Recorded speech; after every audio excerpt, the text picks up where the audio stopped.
And joining us now is Olympic gold medalist and skating legend Dorothy Hamiill. Dorothy, thank you so much for being with us, and we are so sorry about the circumstances here. I can't even imagine what everyone is going through, and we're learning more about those involved. Virginia and Vadim, those Russian skating icons, and what this trip meant to them in particular. What does this all mean to the skating community? It's tragic. I knew the coaches. I skated with them, and the camp that the youngsters were attending, like high performance camp. They're the future, and it's just tragic. We have a very tight knit. Figure skating is a very tight knit community. I didn't know some of the skaters. There may be others that I discover I do know, but.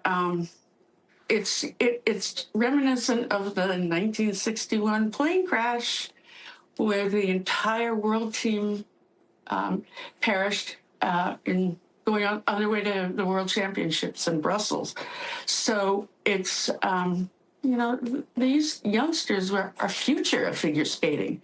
So it's going to take a long time to rebuild that. And figure skating has just gone off the charts. Difficulty and athleticism. It's just mind-boggling, and it's really tragic what's happened. Yeah, and for all of us at home, we see these pictures, we see these brilliant smiles just shining through the screen, and that's only scratching the surface, right? So what loss is there that we just suffered to the world? You know, I don't even know. It's unimaginable to think of it.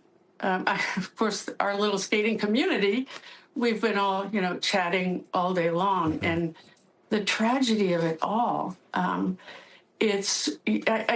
the 61 plane crash, they had to rebuild. And it was 2 generations of skaters, which is 8 years in skating. And now when we think about it, these youngsters were in their teens. And they're the future. They were the ones that are supposed to be, the next national Olympic champions and world champions. And it's just hard to imagine where U.S. figure skating goes, because we were so much on the radar with the champions last week in Wichita.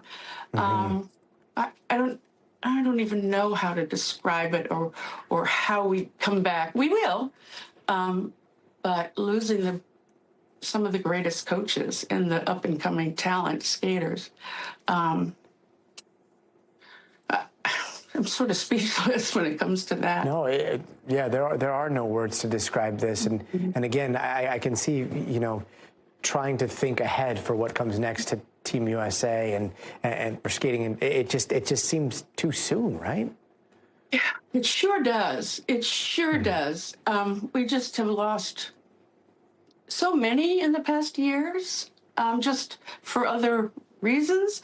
But to see young team members that are at this high-level development camp, they were the future, and and where it goes and how we come back, I think it'll be a while. But skating has just grown, and in popularity the last couple of years, it's just exploded, especially the U.S. skaters. And so I just have a hard time understanding how long it'll take to come back. We will, but it's just, my heart just hurts and aches for the parents and the other competitors and coaches, because we are, as you said, a very tight-knit community. And it goes back, from Dick Button until now, we all know each other and work together, and it's just such a loss in so many ways. Yeah, your hope is something that we all share in this horrible time. But thank you so much for the time tonight. Olympic gold medalist Dorothy Hamiill, thank you. Thank you so much. Thanks for watching. Stay updated about breaking news and top stories on the NBC News app or follow us on social media.